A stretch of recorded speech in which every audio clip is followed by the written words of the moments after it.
ಖಾಲಿ ಬಿಟ್ಟಿರುವ ಸ್ಥಳಗಳನ್ನು ಸೂಕ್ತ ಪದಗಳಿಂದ ಭರ್ತಿ ಮಾಡಿರಿ.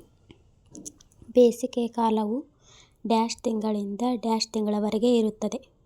ಏಪ್ರಿಲ್ ತಿಂಗಳಿಂದ ಮೇ ತಿಂಗಳವರೆಗೆ ಇರುತ್ತದೆ. ಅತಿ ಹೆಚ್ಚು ಮಳೆ ಬೀಳುವ ಋತುಮಾನ ಡ್ಯಾಶ್ ಆಗಿದೆ. ನೈಋತ್ಯ ಮಾನ್ಸೂನ್ ಮಾರುತಗಳ ಕಾಲ. ಉತ್ತರ ಕರ್ನಾಟಕದಲ್ಲಿ ಕಪ್ಪು ಮಣ್ಣು ಹೆಚ್ಚಾಗಿ ಕಂಡುಬರುತ್ತದೆ. ಸದಾ ಹಸಿರಿನಿಂದ ಕೂಡಿರುವ ಅರಣ್ಯಗಳು ವಾರ್ಷಿಕ 250 ಸೆಂಟಿಮೀಟರ್ಗಿಂತ ಹೆಚ್ಚು ಮಳೆ ಬೀಳುವ ಪ್ರದೇಶದಲ್ಲಿ ಅತಿ ಹೆಚ್ಚು ಅರಣ್ಯ ಪ್ರದೇಶವು ಉತ್ತರ ಕನ್ನಡ ಜಿಲ್ಲೆಯಲ್ಲಿದೆ. ಕೆಳಗಿನ ಪ್ರಶ್ನೆಗಳಿಗೆ ಸಂಕ್ಷಿಪ್ತವಾಗಿ ಉತ್ತರಿಸಿ. 6ನೇ ಪ್ರಶ್ನೆ, ಕರ್ನಾಟಕದ 4 ಋತುಮಾನಗಳಾವವು? 1ನೇದು ಬೇಸಿಗೆ ಕಾಲ, ನೈಋತ್ಯ ಮಾನ್ಸೂನ್ ಮಾರುತಗಳ ಕಾಲ ಅಥವಾ ಮುಂಗಾರು ಮಳೆಗಾಲ, ಮಾನ್ಸೂನ್ ಮಾರುತಗಳ ನಿರ್ಗಮನ ಕಾಲ ಅಥವಾ ಹಿಂಗಾರು ಮಳೆಗಾಲ. 4ನೇದು ಚಳಿಗಾಲ. 7ನೇ ಪ್ರಶ್ನೆ, ಕರ್ನಾಟಕದಲ್ಲಿನ ಮಳೆಗಾಲವನ್ನು ಕುರಿತು ಬರೆಯಿರಿ. ಇದನ್ನು ನೈಋತ್ಯ ಮಾನ್ಸೂನ್ ಮಾರುತಗಳ ಕಾಲ ಎಂದು ಕರೆಯುತ್ತಾರೆ. ಅರಬ್ಬಿ ಸಮುದ್ರದ ಕಡೆಯಿಂದ ಬೀಸುವ ತೇವಾಂಶಭರಿತ ಮಾರುತಗಳನ್ನು ಪಶ್ಚಿಮ ಘಟ್ಟಗಳು ತಡೆದು ಅಧಿಕ ಮಳೆ ಸುರಿಸುತ್ತವೆ. ಪಶ್ಚಿಮ ಘಟ್ಟಗಳ ಪೂರ್ವದ ಕಡೆ ಹೋದಂತೆಲ್ಲ ಮಳೆಯ ಪ್ರಮಾಣ ಕಡಿಮೆಯಾಗುತ್ತದೆ. ಹೀಗಾಗಿ ಪೂರ್ವದ ಮೈದಾನವು ಮಳೆ ನೆರಳಿನ ಪ್ರದೇಶವಾಗಿ ಪರಿಣಮಿಸುತ್ತದೆ.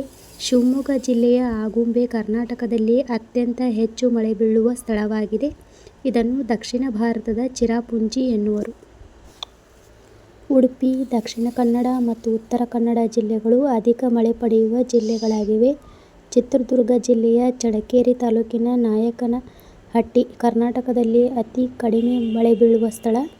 ಈ ಅವಧಿಯಲ್ಲಿ ರಾಜ್ಯಾದ್ಯಂತ ಉಷ್ಣಾಂಶ ಹೆಚ್ಚು, ಜೊತೆಗೆ ತೇವಾಂಶವೂ ಹೆಚ್ಚಾಗಿರುತ್ತದೆ. ಮೋಡ ಕವಿದ ಪರಿಸ್ಥಿತಿ ಕಂಡುಬರುವುದು. ಈ ಋತುಮಾನದಲ್ಲಿ ರಾಜ್ಯದ ವಾರ್ಷಿಕ ಒಟ್ಟು ಮಳೆಯಲ್ಲಿ ಸುಮಾರು ಶೇಕಡಾ 80ರಷ್ಟು ಮಳೆಯಾಗುತ್ತದೆ.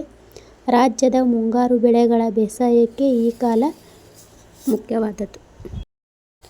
8ನೇ ಪ್ರಶ್ನೆ, ಕರ್ನಾಟಕದಲ್ಲಿನ ಮಣ್ಣಿನ ವಿಧಗಳನ್ನು ತಿಳಿಸಿ. ಕೆಂಪು ಮಣ್ಣು, ಕಪ್ಪು ಮಣ್ಣು, ಜಂಬಿಟ್ಟಿಗೆ ಮಣ್ಣು, ಕರಾವಳಿ ಮೆಕ್ಕಲು ಮಣ್ಣು. 9ನೇ ಪ್ರಶ್ನೆ, ಕರ್ನಾಟಕದ ವಿವಿಧ ಸ್ವಾಭಾವಿಕ ಸಸ್ಯವರ್ಗಗಳನ್ನು ತಿಳಿಸಿ. ನಿತ್ಯ ಹರಿದ್ವರ್ಣ ಕಾಡುಗಳು, ಎಲೆ ಉದುರುವ ಸಸ್ಯವರ್ಗ, ಮಿಶ್ರ ಬಗೆಯ ಕಾಡುಗಳು, ಕುರುಚಲು ಸಸ್ಯವರ್ಗ ಮತ್ತು ಹುಲ್ಲುಗಾವಲು.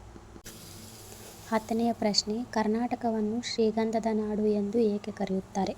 ಇದಕ್ಕೆ ಉತ್ತರ, ಅತಿ ಹೆಚ್ಚು ಶ್ರೀಗಂಧದ ಮರಗಳನ್ನು ಬೆಳೆಯುತ್ತಾರೆ. ಇದರ ಜೊತೆಗೆ ಹೊನ್ನೆ ಮತ್ತೆ ನಂದಿ, ದಿಂಡಗ, ಹಲಸು, ಬಿದಿರು ಇನ್ನೂ ಹಲವಾರು ಮರಗಳನ್ನು ಬೆಳೆಯುತ್ತೇವೆ.